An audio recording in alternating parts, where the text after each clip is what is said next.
이제부터는 제가 뭔가 외워달라 부탁드리는 게 생깁니다.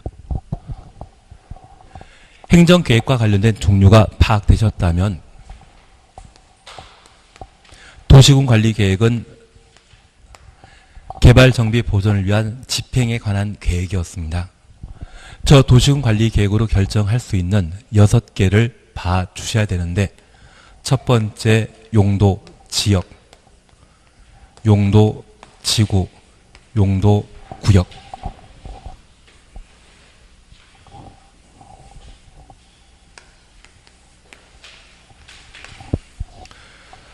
그리고 두 번째 보시는 게 기반설의 설치 정비 계량을 시장 군수에 허가받아 만들게 되면 걔는 기반시설입니다. 도시군 관리 계획으로 결정한 이후에만 도시군 계획 시설이 되고, 이것 만드는 사업을 도시군 계획 시설 사업이라 표현하게 됩니다. 그리고 4번이 도시 개발 사업에 관한 계획, 정비 사업에 관한 계획을 도시군 관리 계획으로 결정하게 되는데, 도시개발 사업 절차는 도시개발법에서, 정비 사업은 도시 및 주거환경 정비법에서 다루게 됩니다. 이 세 개 사업을 통칭하여 도시군 계획 사업이라 표현하고, 이 도시군 계획 사업 종류를 물어보는 것이 올해 기출 문제였습니다.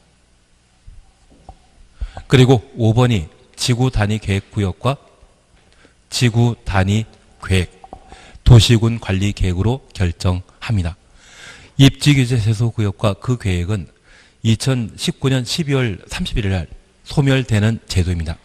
폐지되기 때문에 올해 관련된 문제를 2개나 출제해서 내년 시험에는 등장하지 않을 겁니다.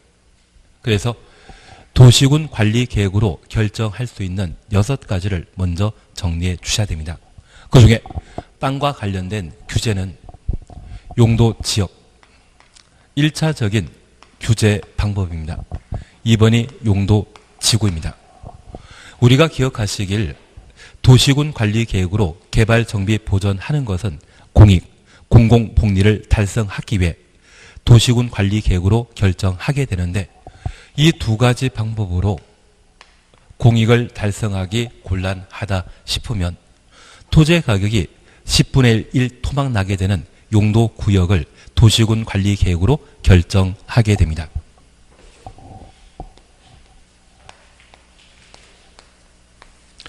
우선 다시 지역, 지구, 구역제에 관한 사안들을 함께 봐주십니다. 제가 처음 공부 강의한 게 98년도이거든요. 예. 그리고 지금까지 설명이 바뀐 게 없습니다. 똑같습니다. 우리가 카페가 아니라 다방을 방문하시게 되면 이 다방에는 차를 마시러 가는 곳이지 않습니까? 그리고 차 마실 목적에 사람 만나는 것이 더 목적일 텐데, 이 다방 가시게 되면 다방 주인께서 항상 뭔가 들고 오시는 게 계십니다. 오차라 해주지 말고 메뉴판 하나 들고 온다고 해주시면 됩니다. 그 메뉴판 보게 되면 그 메뉴판 끝에는 1인 1차.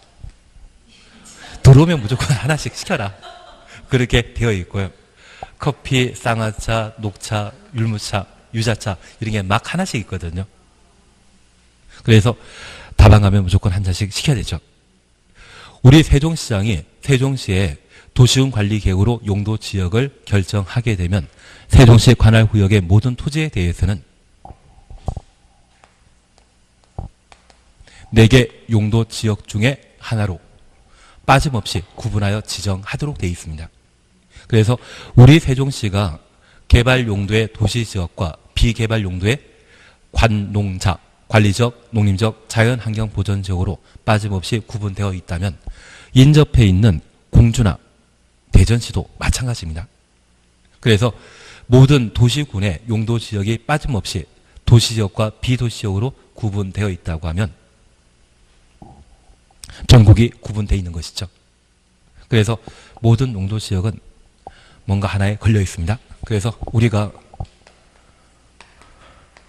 다방 방문하시게 되면 커피나 뭐 유자차, 녹차를 각각 주문하실 수 있을 겁니다. 그래서 1인 1차이기 때문에 모든 땅은 특정한 용도 지역에 지정되어 있는 겁니다. 이해되시겠습니까? 그리고 우리가 저 커피를 시키게 된다고 하면 테이블 위에는 뭔가 놓여 있는 게 있습니다. 보통 설탕과 프림이지 않습니까? 이 설탕과 프림이 바로 용도 지구의 성격을 가집니다. 그러면 우리가 설탕이나 프림을 커피에 타 마시게 된다고 하면 설탕 먹으려고 하는 것입니까? 커피 마시려고 하는 것입니까? 커피 마시려고 하는 겁니다. 그래서 이 용도 지역이 세종시 모든 토지에 걸쳐 빠짐없이 지정되어 있다고 하면 용도 지구제는 지역 특성상 필요시에 용도 지구를 지정하게 되는데 가끔 설탕 프림 넣지 않고 그냥 커피 한 잔 원샷 때리는 분이 계십니다. 그런 경우는 용도 지구 지정 없는 용도 지역으로 이해해 주십니다. 그리고 이 설탕과 프림을 넣어 드시는 경우가 있는데 가끔은 혼자 준비하는 게 있습니다. 설탕 넣고 소금을 조금 더 치면 설탕 맛이 더 난다고 하시더라고요. 그리고 가끔 천연 조미료를 좋아하시기 때문에 이걸 꼭 들고 다니시는 분이 계십니다. 제가 아는 분도 꼭 이거 따로 보관해가지고 우리 다방커피, 우리 믹서커피 학원에 비치되어 있거든요. 그게 또 이걸 더 가미하시더라고요. 그래서 이분이 차 한잔 마실 때는 저도 가서 꿀 좀 달라고 부탁드리는 분이 계십니다. 그러면 우리가 잠깐 이해해 주실 것은 보통 다방에는 이 설탕과 프림은 항상 준비되어 있거든요.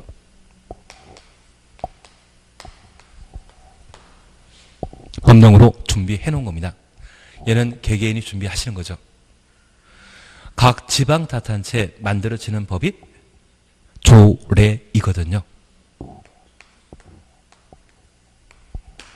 그래서 그 지방자치단체 필요성에 따라 조례로 용도 지구를 결정하는 경우가 있습니다. 그리고 이 다방을 자주 찾는 분 중에 주인과 좀 친하신 분이 계시다고 하면 다방에서 커피나 녹차만 드시는 게 아니라 다른 것도 시켜 드시던데요. 점심때 되면 짜장면 하나 때리시는 분도 계시던데요. 그래서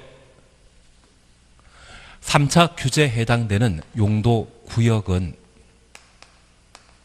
그 필요성에 따라 지정될 수 있는데 우리가 커피를 마시고 점심시간 때 짜장면을 하나 드시게 된다고 하면 이 짜장면은 커피와 전혀 별개이죠. 완전 별개입니다. 그래서 완전 별개의 목적을 달성하기 위해 지정하는 토지에 관한 제도를 용도 구역이라 표현하게 됩니다. 그래서 이 짜장면을 드시게 된다고 하면 지금까지 커피 마셨던 느낌 전혀 없거든요. 그러면 우리가 잠깐 커피 또는 녹차가 용도 지역을 의미하는 제도이고 설탕과 프림이 용도 지구를 의미하는 제도이고 이와 전혀 별개 특별한 목적을 달성하기 위해 지정하는 것이 용도 구역이라는 의미를 파악하셨다고 하면 우리가 이걸 하나 잠깐 이해해 주셔야 될 게 있습니다. 여기 용도 지역과 관련되어서는 나는 커피도 마시고 그리고 녹차도 마실 수 있지만 차 한 잔에 커피, 녹차 섞어서 마시는 분 있다 없다? 그런 분 계시면 TV에 가끔 나오실 수밖에 없습니다. 그래서 용도 지역과 관련되어서는 중복 지정한다, 중복 지정 안 된다. 중복 지정할 수 없습니다. 대신 저 커피에 설탕과 프림, 꿀 또는 소금 다 섞어 마시는 분 계시거든요. 예, 그런 분 계십니다. 중복 지정할 수 있습니다. 그리고 이 용도 구역제는 이러한 중복 지정과 관계없이 특수한 목적을 달성하기 위해 용도 구역이 지정된다라는 것을 조금 파악해 주십니다. 그게 되셨다면 바로 55페이지 함께 봐놓습니다. 1절에 관한 사항은 신경 쓰지 마십시오. 1절에 관한 사항은 신경 쓰지 마시고 2절 용도 지역 찾으셨죠. 큰 1번입니다. 네모난 1번입니다. 용도 지역의 의의입니다. 용도 지역이란 토지 이용 및 건물의 용도, 건폐율, 용적률, 높이 등을 제한함으로써 토지 이용부터 높이 등의 제한까지 가로 해놓습니다. 얘를 행위 제한이라 표현하게 됩니다. 토지를 경제적 효율적으로 이용하고 공공복리 승리를 도모하기 위해 서로 중복되지 아니하게 가로 해놓습니다. 도시군 관리 계획으로 결정하는 지역을 말한다. 용도 지역은 중복 지정할 수 있다 없다? 없다라는 것 확인해 놓습니다. 그리고 약간 넘어가 약간이 아니라 많이 넘어가 주십니다. 많이 넘어가시면 91페이지가 나옵니다. 91페이지. 예, 91. 91페이지 보시게 되면 제3절 용도 지구 찾으셨죠. 용도 지구란 토지의 이용 및 건물의 용도, 건폐율, 용적률, 높이 등에 대한 용도 지역의 제한을 토지 이용부터 용도 지역의 제한 가로 해놓습니다. 강화 또는 완화하여 적용함으로써 용도 지역의 기능을 증진시키고 강화 또는 완화 추정없습니다. 용도 지역의 기능 증진 가로 해놓습니다. 경관 안전 등을 도모하기 위해 도시군 관리 계획으로 결정하는 지역을 말한다. 그러면 우리가 잠깐 이해해 주실 것이 있습니다. 여기 커피에 설탕과 불임 타 마시게 되면 나는 설탕 마시는 것이다, 커피 마시는 것이다. 예, 커피라 입셔야 됩니다. 설탕 먹으려고 다방 가는 분은 없으실 겁니다. 그러면 이 설탕과 불임을 커피에 타 드심으로써 커피의 기능, 커피의 맛을 달리하는 것이죠. 그래서 이 용도 지구제는 용도 지구를 지정함으로써 용도 지역의 기능을 저하시킨다, 증진시키는 겁니다. 그래서 용도 지역과 관련된 행위 제한을 강화시키거나 완화시킴으로써 용도 지역의 기능을 증진시키는 것이 용도 지구의 지정 목적입니다. 다만 우리 다시 하나 봐주실 게 있습니다. 저 용도 구역은 짜장면과 마찬가지였습니다. 점심때 지났는데 짜장면 이야기하니까 배가 고프시죠?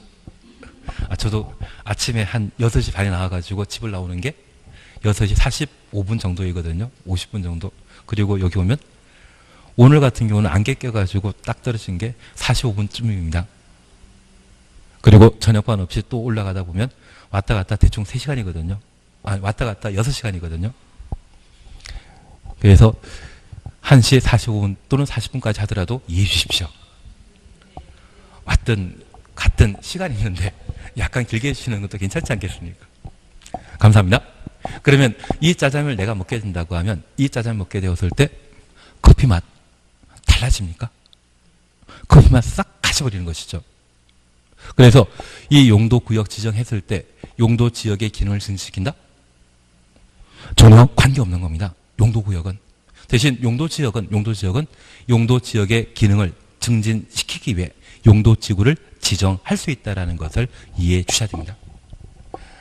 그래서 용도 지구에 대한 개념 보셨다면 바로 용도 구역입니다. 100페이지입니다. 100페이지입니다. 100페이지의 제4절 용도 구역 찾으셨죠. 그리고 1번입니다. 용도 구역이란 토지의 이용 및 건물의 용도, 건폐율, 용적률, 높이 등에 대한 용도 지역 및 용도 지구의 제한을 강화 또는 완화. 그래서 용도 지역 및 용도 지구의 제한을 강화 또는 완화, 얘를 가로해 놓습니다. 따로 정함으로써 시가지의 무질서한 확산 방지, 시가지의 무질서한 확산 방지 가로만 해놓습니다. 얘만 하나 해놓습니다. 위하여 도시군 관리 계획을 결정하는 지역을 말한다. 그러면 이 용도 구역은 시가지의 무질서한 확산 방지는 사실 개발 제한 구역의 지정 목적이거든요. 용도 지역, 용도 지구와 전혀 관계없이 용도 지구, 용도 지구의 제한을 강화, 완화하여 따로 정함으로써 따로 정함, 용도 지역, 용도 지구와 전혀 관계없다는 이야기입니다. 스스로의 목적을 달성하게 지정하는 것을 용도 구역이라 표현하게 됩니다. 취지 조금 이해하시겠습니까? 가장 중요하게 우리가 보실 것은 용도 지역은 중복 지정한다 못한다? 못한다. 용도 지구, 용도 지구는 중복 지정? 할 수 있습니다. 그리고 이 용도 지역이 1차적 규제라면 용도 지구는 2차적 규제이거든요. 그래서 우리 세종시라고 하는 행정관할 구역이 형성되었다면 이 세종시의 모든 토지에는 개발 용도의 도시 지역과 비개발 용도의 관농자가 모두 빠짐없이 지정되어 있습니다. 이곳에 고려시대부터 이어져 왔던 문화재가 존재한다면 저 문화재 보호하기 위해 이곳에만 2차적 규제인 용도 지구 지정할 수 있고요. 그리고 이 세종과 대전에 있어서는 대전시의 무재산 확산 방지할 목적으로 개발 제한 구역이 대전 시내에만 지정된 것이 아니라 과거 연기군이라 불렸던 지금 세종시인 금남면 일대에도 개발 제한 구역이 지정되어 있습니다. 그 개발 제한 구역을 지정하게 되면 대전이란 큰 도시의 확산을 방지하는 것이 목적이거든요. 그런 목적을 가미하게 되면 해당 지역이 도시지역이건 비도시지역이건 개발 제한 구역 등을 지정하게 되면 그곳은 개발한다 못한다. 개발 못하도록 되어 있습니다. 그래서 용도 지역, 용도 지구, 용도 구역에 있어서는 기본적으로 중복 지정하냐 못하냐를 구분하시는 게 필요하고, 만약 용도 구역이 지정되었다면 별도의 법률로 용도 구역의 행위 제한을 강화시킵니다. 규제가 아주 심해진다는 것이 특징이거든요. 취지는 조금 이해하시겠습니까? 예, 이게 되셨다면 이제 우리는 용도 지역, 용도 지구에 관한 사항을 각각 살펴보십니다.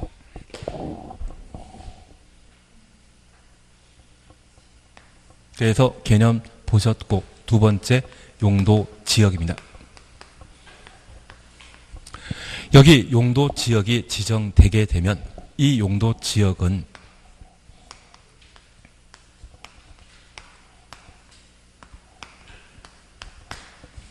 용도 지역의 지정 목적을 달성하기 위한 행위 제한을 목적으로 용도 지역을 지정하게 됩니다. 현재 용도 지역은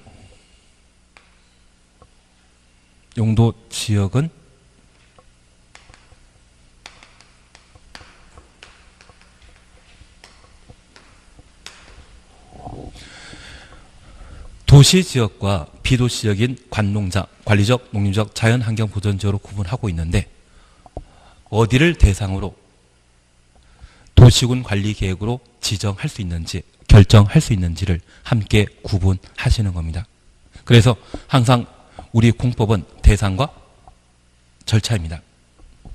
그러면 현재 용도지역제와 관련되어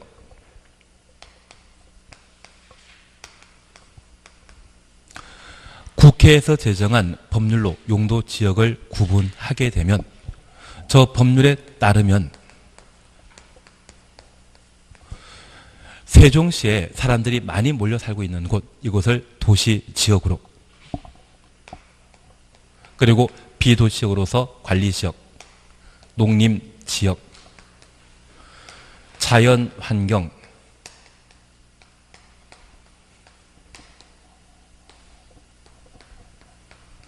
보전지역을 구분하고 있습니다. 특별히 도시지역에 있어서는 개발 용도의 땅인데 주택을 주로 개발하는 곳이 있다면 주거지역으로, 상가 만드는 곳이 있다면 상업지역으로, 공장 만들 수 있는 땅이 있다면 공업지역으로, 그리고 시민들의 휴식을 도모하기 위해 녹지지역으로 구분 지정하도록 되어 있습니다. 그러면 여기 자연환경보전지역은 자연경관이 우수한 곳으로서 가끔 TV에서 대한민국의 명승지라에서 가을철에 단풍 잘 들고 있는 곳, 그런 곳 보이지 않습니까? 그래서 시험 끝나면 그곳 꼭 한번 가보겠다 생각하는데 쉽게 가지 못합니다. 그곳에 도로 뚫려 있을까요? 도로 뚫려 있지 않기 때문에 그런 자연 경관이 형성되어 있습니다. 그처럼 자연 환경을 특별히 보호할 필요가 있는 곳이 있다면 그곳을 자연 환경 보전 지역이라 표현하게 됩니다. 그리고 농림은 농업과 임업, 생산을 도모하기 위해 보호하는 용도 지역을 농림 지역이라 합니다. 개발한다, 개발 못한다. 개발 못합니다. 대신 이 농림 지역과 자연환경 보전 지역에 있어서는 기본적으로 비개발 용도인데 토지의 가치는 저렴합니다. 제가 아는 분이 사실 공인중개사의 중개사법 강의하는 교수님 계셨거든요. 그분께서 한 15년 전에 돈 좀 많이 버셔가지고 대전이 고향이신데 대전 쪽은 땅값 비싸다 해가지고 여기 연기군 쪽에 과수원을 꽤 많이 땅을 사셨습니다. 그리고 사시고 나서 어느덧 2012년이 되니까 세종시가 만들어지더라고요. 인생이 달라졌다 하시더라고요. 그래서 그냥 그분께서는 요즘은 연락이 없습니다. 제가 연락해도 번호 바뀌어셔가지고 전화를 안 받아주시더라고요. 대신 제가 땅값 올라간 거 보니까 한 20배 정도는 올라간 걸로 돼 있던데요. 그래서 우리 2012년도에 세종시가 처음 만들어졌을 때 토지에 대한 공시가와 그리고 2018년도 한 6년, 7년 지났거든요. 그 사이에 기본이 15배 가격이 올랐고요. 어디는 20배까지 오른 적이 있습니다. 그래서 저 같은 경우에도 2012년, 13년도에 대전에 수업했었는데 대전에 계신 분들이 세종시 옮겨 갈까 말까 그런 고민을 많이 하셨고 제가 수업 시간 중에 세종시 갈만하다 그런 이야기 들었는데 몇 번 와서 하시는 이야기가 1년 만에 토지 가격이 2배, 3배 올라가지고 투자 못하겠다 그런 이야기를 하시더라고요. 그때가 상투가 아니었습니다. 그때가 상투가 아니었습니다. 그 기준에서 또 5배 정도 또 올라간 상황이거든요. 그래서 지금 인구 10만일 때 세종시와 인구 30만일 때 세종시의 토지 가격이 그렇게 바뀌었다고 하면 지금 계획하고 있는 인구가 80만이거든요. 80만은 못 묻히더라도 50만만 넘게 된다고 하면 땅값은 또 오를 수밖에 없는 게 실정입니다. 대신 현재 도시지역의 경우는 가격 오를 만큼 오른 상태이거든요. 가격 올라가더라도 크게 변화되지 않지만 이 농림지역 얘는 좀 애매하지만 이게 성격 바뀌어 도시로 용도지역 변경되게 된다면 토지의 가격은 현저하게 급등하게 될 겁니다. 투자하게 되면 이쪽으로. 대신 이 농림지역이나 자연환경 보전지역 투자하더라도 우리 세종시에 상수원 역할하는 곳 있지 않습니까? 대청댐. 수돗물이 한강에서 오는지 낙동강이 오는지 전혀 관심이 없어진 상태이십니다. 그래서 그 대청댐 주변이라고 하면 상수원 보호구역에 해당되기 때문에 함부로 개발하지 못합니다. 그쪽 투자는 좀 피해 주시는 게 필요하시고 그리고 금강이나 또는 백제 문화권이 형성되어 있는 우리 서부권에 대해서도 투자하는 건 좀 조심하시는 게 필요하지 않나 싶습니다. 대신 중부권과 조치원권 그리고 제가 세종시의 교통망이 남북축과 동서축으로 형성되어 있다는 이야기를 드렸는데 그 축에 따른 투자를 해놓으시게 된다면 개발이 점점 확대되었을 때 어느 정도 재산 가치를 좀 인정받을 수 있지 않나 싶습니다. 그런 땅은 무엇이다? 농림지역. 그리고 여기 관리지역이라는 게 있습니다. 여기 관리지역은 농림지역이나 자연환경 보전지역은 아닌데 특별한 관리를 하지 않았을 때 난개발이 예상되는 땅을 관리지역이라 표현하게 됩니다. 이 관리지역은 현재 세종시의 성격이 뚜렷한 땅은 개발 목적의 도시지역과 비개발 목적의 농림지역, 자연환경 보전지역으로 나뉩니다. 그래서 도시지역과 유사한데 개발을 규제하기 위해 난개발 규제하기 위해 지정하는 용도 지역을 계획 관리 지역이라 합니다. 이 계획 관리 지역은 여건이 성숙되게 된다면 바로 뭐가 되는 장소입니까? 도시 지역이 될 수 있는 곳입니다. 만약 비도시 지역 중에 토지의 가치가 높게 형성되어 있는 곳이 있다면 여기 계획 관리 지역입니다. 그래서 이 계획 관리 지역에 투자하게 된다면 실패할 일 없고 이 계획 관리 지역은 부동산이 좀 거래 잘 안 되더라도 어느 정도 개발 호재가 예견되게 되면 쉽게 거래될 수 있는 토지가 되게 됩니다. 그리고 이 관리지역 중에 농림지역과 유사하지만 농림지역의 요건을 갖추지 못한 곳, 이 농림지역은 농업과 임업의 생산을 목적으로 하는 곳이죠. 그래서 농림지역과 비슷한 곳이 있다면 얘를 생산, 관리 지역이라 표현하게 됩니다. 그리고 자연환경 보전지역 지정하기 위해서는 자연경관이 아주 우수해야 되는데 그 정도 요건까지 이르지 못한 곳이 있다면 이 자연환경 보전지역은 뭐 하는 곳입니까? 보전하는 지역이거든요. 그래서 자연환경 보전지역과 유사한 곳, 그것을 보전, 관리 지역이라 표현하게 됩니다. 그래서 현재 우리가 기억해 주실 것은 비도시지역은 관리지역, 계획관리지역, 생산관리지역, 보전관리지역입니다. 그래서 가끔 이거 다 하는 게 힘들다 싶으시면 계생보라고 생각해 주시고 되시면 상관없으시고 그냥 계획관리지역, 생산관리지역, 보전관리지역 되신다면 상관없으시고 이 관리지역은 도시지역과 유사하게 농림지역과 유사하게 자연환경 보전지역과 비슷하게 취급되는 땅을 말하는데 도시지역과 유사한 곳은 계획관리지역, 농림지역과 유사한 곳은 생산관리지역, 자연환경 보전지역과 유사한 곳은 보전관리지역으로 구분하게 됩니다. 그리고 농림지역, 자연환경 보전지역인데 도시지역을 제외한 비도시지역은 법률상 몇 개로 나누고 있다? 5곳. 그리고 도시지역은 주상 공록으로 나뉘는데 이 도시지역은 우리 대통령령을 뭐랍니까? 시행령이라 표현하고 있습니다. 저 시행령에서 도시지역을 세분하고 있습니다. 현재 도시지역은 주상 공록으로 나눴습니다. 저 주거지역을 전용 주거지역과 일반 주거지역, 준주거지역으로 나누고 그리고 공업지역이 있습니다. 저 공업지역도 전용 공업지역과 일반 공업지역, 준공업지역으로 나뉘는데 우리 전태일이라는 분 들어본 적 있으십니까? 그러면 전태일과 가족인 전일준도 기억해 주시는 겁니다. 전일준. 주거지역은 전일준입니다. 그리고 공업지역은 전일준입니다. 전일준입니다. 그래서 주거지역과 공업지역은 전일준으로 현재 나누고 있습니다. 보통 전용 주거지역은 우리 세종시에서는 좀 보기 힘들지만 연기군이나 조천 가시게 되면 밤 7시나 8시 이후 동네 조용한 곳 있거든요. 그래서 서울 같은 경우는 전직 대통령 2분 살고 있는 동네로 연희동이라는 곳이 있거든요. 나중에 한번 가보시게 되면 한 밤 7시 반, 8시부터는 동네가 싹 조용해집니다.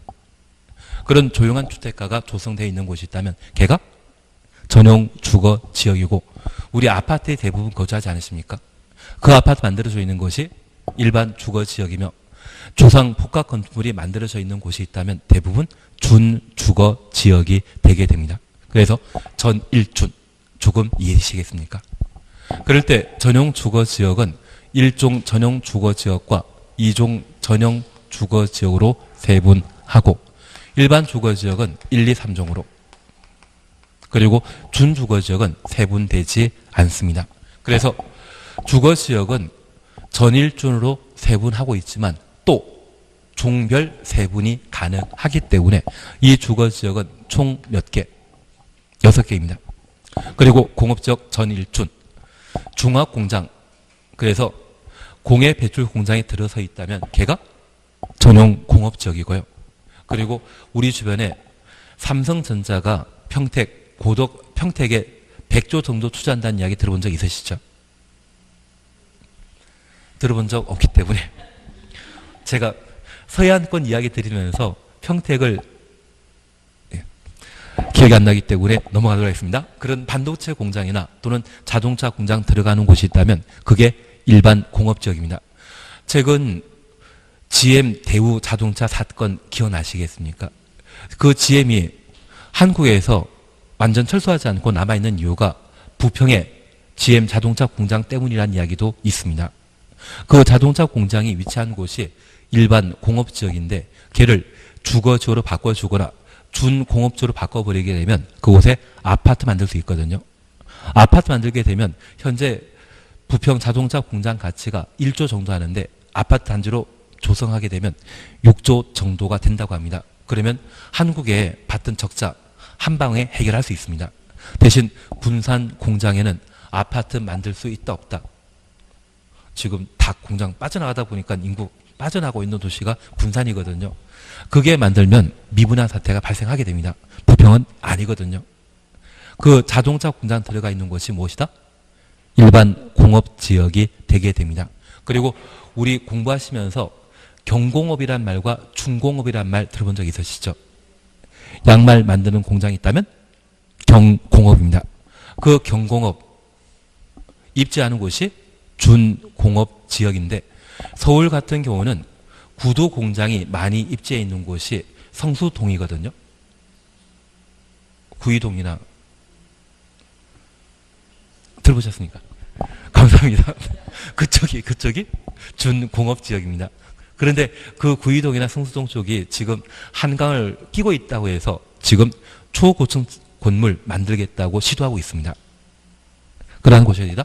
준공업 지역이 되게 됩니다. 그래서 현재 공업지역은 전일주는 아니다. 이렇게 각각 구분해 놓습니다. 그리고 상업지역과 관련되어서는 중심 상업지역과 일반 상업지역,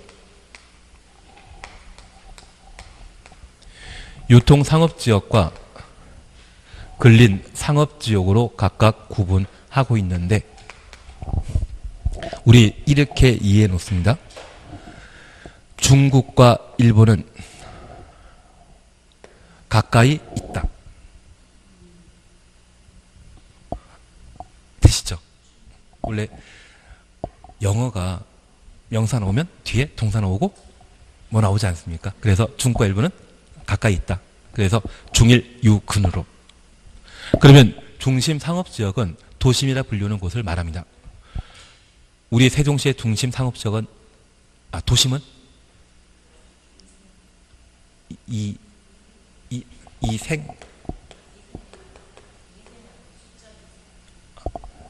이생활권.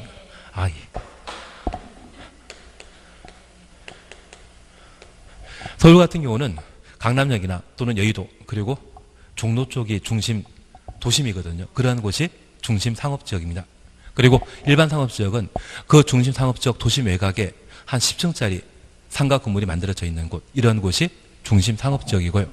유통 상업지역은 우리 세종시에 고속버스터미널이 있지 않습니까? 그리고 농수산물 도매시장이 있을 겁니다. 그러한 곳이 유통 상업지역이 되고 우리 학원이 있는 자리는 근린 상업지역입니다. 주택 한가운데 일정한 상권이 필요해서 제공하는 상업지역이 있다면 그것을 근린 상업지역이라는데 중일 유근입니다. 그리고 녹지지역은 자연 녹지지역과 생산 녹지지역 그리고 보전 녹지지역으로 구분하고 있는데 여기 생산 녹지지역은 앞서 생산관리지역과 마찬가지로 농업 생산을 도모하기 위해 놔둔 땅을 생산 녹지역이라 하고요. 도시지역의 자연경관을 보호할 목적으로 개발하지 않고 놔둔 땅이 있다면 보전 녹지지역입니다. 서울 같은 경우는 남산이 대표적인 보전 녹지지역입니다. 그리고 자연 녹지지역은 말은 자연 녹지지역이지만 주거, 상업, 공업지역으로 쉽게 변경할 수 있는 용도지역을 자연 녹지지역입니다. 그래서 관리지역의 계획관리지역의 성격과 똑같은 것이 바로 자연 녹지지역이 되게 됩니다. 조금 구분되시겠습니까? 그래서 우리 녹지지역은 3개로 나뉩니다.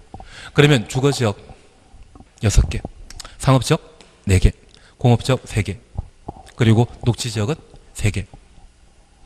그래서 도시 지역을 주상 공로로 나뉘었을 때 세분화한 종류는 총 16개입니다. 그래서 현재 용도 지역과 관련된 구분은 종류가 몇 개이다? 21개.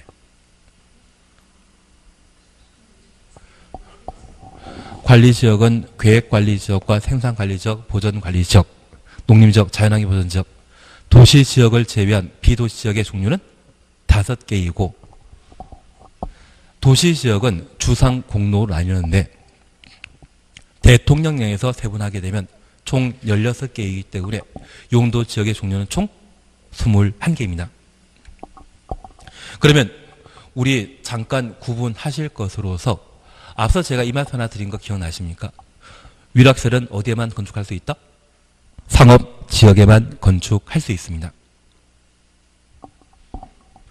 이러한 용도지역을 각각 구분 지정하게 되면 이 용도지역의 목적 달성해야 되거든요. 아무런 규제 없다면, 아무런 행위제한 없다고 하면 상업지역에만 건축할 수 있는 위락설을 내가 현재 보유하고 있는 농림지역의 한가운데 만들고자 하겠죠. 그래서 나중에 제가 수업 시간 중에 이야기 드리겠지만 고양시에 터널 라이트 클럽이라고 하는 곳이 일산에 만들어져 있거든요. 그게 최초 만들어졌을 때 동양에서 최대 규모였습니다. 그리고 그 터널 라이트 클럽 만들어지고 나서 한 2년 뒤에 태국 방콕에서 세계 최대 규모의 나이트 클럽이 또 하나 만들어졌다더라고요. 그런 나이트 클럽을 이 농림지역에 만들게 되면 토지의 가격이 얼마 안 들기 때문에 진짜 세계 최대 규모의 나이트 클럽을 만들 수 있을 겁니다. 이런 나이트 클럽은 농림지역에는 만들 수 있다 없다? 없습니다. 대신 아무런 제한 없다고 하면 나는 만들겠죠. 그래서 행위 제한을 가하게 되는데 현재 용도지역의 종류가 총 몇 개? 21개입니다. 그 21개마다 규제를 따로 갑니다.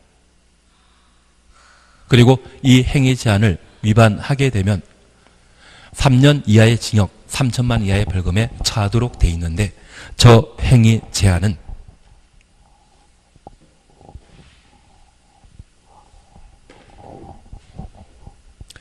건축 제한과 여기 건축 제한은 용도 제한과 같은 의미라고 이해해 놓습니다. 위락설은 어디에만? 상업지역에만. 그래서 각각의 용도지역마다 건축할 수 있는 건축의 종류를 각각 나열해 놓고 있는 것이 건축 제한입니다. 그리고 건물 건축하게 되면 건물의 크기는 토지 소유자 마음대로 할 수 있다? 규제해야 된다. 규제할 필요가 있습니다. 그래서 건폐율과 용적률을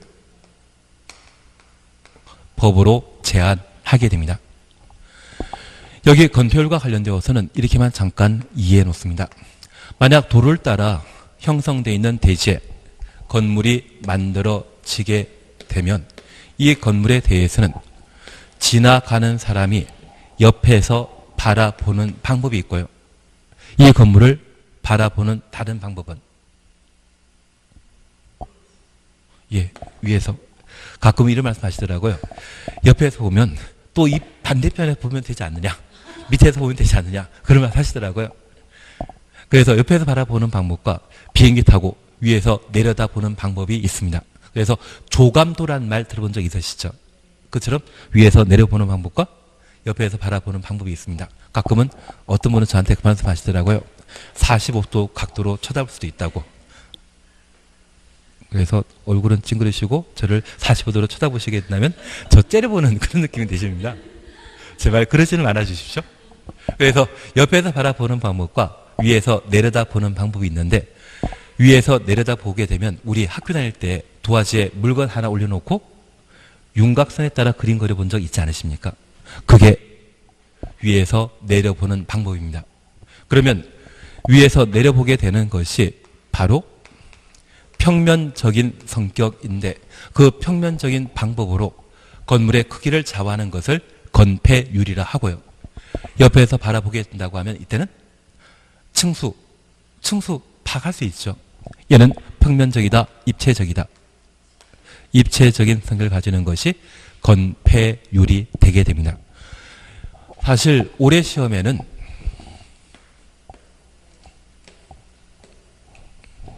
건축 제한에 관한 사항과 건폐율에 관한 사항을 시험에 각각 냈거든요.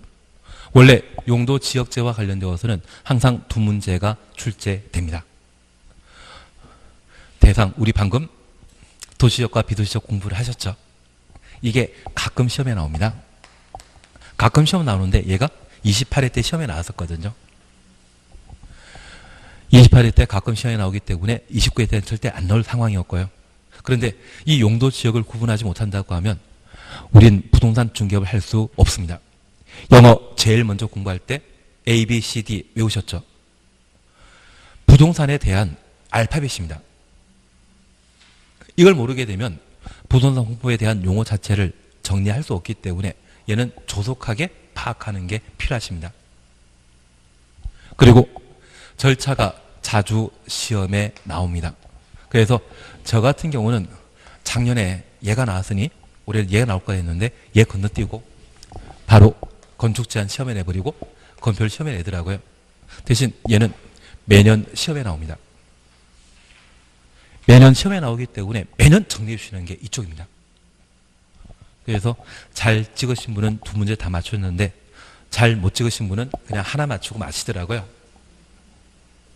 그래서 올해도 제가 해드리는 만큼만 해놓으시게 되면 출제되는 문제를 맞춰 나갈 수 있을 겁니다. 많이 할 필요는 없으십니다. 하라는 것만 해주시면 됩니다. 다만 우리가 딱 하나 기억하실 것은 지금 11, 12 과정이기 때문에 건폐율은 평면적이다, 입체적이다. 평면적 성격 가집니다. 얘는 입체적입니다. 그러면 이 건폐율과 관련되어서는 공식 하나만 정리하십니다. 건폐율이란 대지 면적에 대한 건축 면적의 비율을 건폐율이라 표현하게 됩니다. 우리 가끔 건물 크기 따질 때 건평 몇 평이다, 연 건평 얼마 된다 이런 이야기 하지 않습니까? 건평이 법에서는 건축 면적입니다. 그래서 건폐율 건자와 건축 면적 건자는 같은 성격을 가지기 때문에 건폐율과 관련된 주요 용어로 나옵니다. 그리고 용적률은 대지 면적에 대한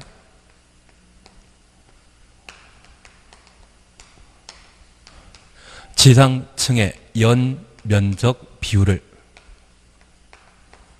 용적률이라 표현하게 됩니다. 그러면 이 용적률 계산에는 지하층의 연면적은 빠집니다.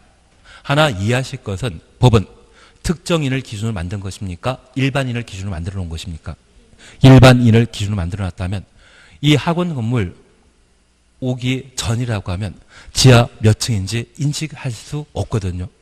그래서 그 일반 측면에서 용적률 파악할 수 있도록 지하층을 제외한 지상층의 연면적 비율을 용적률이라 표현하게 됩니다. 하나만 정리하고 아마 끝내실 겁니다. 잠깐 이렇게 이해해 주십시오. 만약 대지 면적이 100제곱미터이고 그리고 건폐율이 70%라고 하면 대지 안에 건축할 수 있는 최대 건축 면적은 100에 70, 0.7배이죠. 70제곱미터만 건축할 수 있습니다. 만약 대지 면적이 100인데 이 대지 안에 건축되어 있는 건축 면적이 80이라면 이때 적용되는 건폐율은 80%입니다. 우리 건폐율이나 건축 면적 묻게 되면 세 개 변수 중에 항상 두 개는 제시되게 됩니다. 대지 면적이 100이라면 건폐율 70이었을 때 건축 면적 70. 그래서 세 개 변수 중에 항상 두 개는 제시되고 하나만 답으로 구하는 것이 특징이거든요. 조금 이해되시겠습니까? 그래서 얘를 알아야만 건폐율에 대한 정확한 또는 건축 면적에 정확한 답을 구할 수 있을 겁니다. 이해되시겠습니까? 그리고 두 번째입니다. 만약 이 대지 면적이 100인데 건물이 지상 4개층이고 지하 1개층인데 각 층의 바닥 면적이 만약 40제곱미터라고 하면 지하 1층의 바닥 면적은 용적률 산정할 때 포함한다, 제외시킨다. 제외시킵니다. 대신 각 층의 바닥 면적이 40제곱미터라면 지상 4개 층에 40 하게 되면 얘는 160이거든요. 그러면 다시 하나 정리해 줄 것이 있습니다. 연 면적은 하나의 건축물의 각 층의 바닥 면적을 연 면적이라고 합니다. 그래서 그냥 연 면적에는 지하층 면적도 포함시킵니다.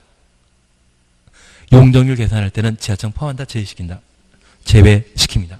그러면 대지 면적이 100인데 지상층의 연면적은 200이다, 160이다. 160이면 그때 적용되는 용적률은 160%가 되게 됩니다. 이해되시겠습니까?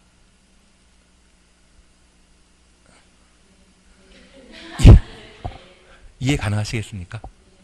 감사합니다. 그래서 이해 갈 것 말 듯 하시죠? 시간이 없기 때문에 그 정도에서 끝내셔야 되고 제가 다음 주에 와서 또 한번 다시 정리할 수밖에 없을 것 같습니다. 다만 제가 하나 부탁드릴 것은 용도지역은 우리 세종시 전국의 모든 도시군의 토지에 대한 토지에 대한 공공복리와 관련된 목적 달성하기 위해 빠짐없이 지정되어 있는 것이고요. 그 용도 지역을 지정하게 되었을 때 목적 달성하기 위해서는 토지 소유자 자율에 맡긴다, 규제를 가해야 된다. 규제를 가해야 됩니다. 원래는 자율에 맡겨준다고 하면 나는 농림지역에 나이트클럽 하나 크게 만들려고 하거든요. 그래서 마음대로 하기에서는 곤란하기 때문에 규제를 가하고 그러한 규제 방법으로 건축 제한 규정이 있습니다. 지금은 11.12 가정이기 때문에 딱 하나만 기억하십니다. 유락시설은 어디에만 건축할 수 있다? 상업지역에만. 유락시설은 상업지역에만 건축할 수 있다는 것 기억하시고, 만약 상업지역이라면 건물 크게 건축한다, 작게 건축해야 된다. 크게 건축할 수 있죠. 건폐율과 용적률이 높게 책정되어 있기 때문에 크게 건축하는 것이고, 농림지역과 자연환경보전지역에는 건물 작게 건축해야 되죠. 건폐율 용적률을 낮게 책정하게 되면 건축면적과 연면적이 그만큼 작아지게 될 겁니다. 이 두 곳은 개발 목적이다, 비개발 목적이다. 비개발 목적이기 때문에 건물 건축하더라도 작은 건물 건축하게 하는 게 필요하지 않겠습니까? 주상공이라면 건물 크게 건축하게 할 수 있도록 건폐율 용적률을 높게 책정해 주고 있다. 그 개념까지만 한번 확인해 놓습니다. 이해 안 되셨다면 저 한 시간 더 할 수 있는데 오늘 여기까지 하도록 하겠습니다. 수고하셨습니다.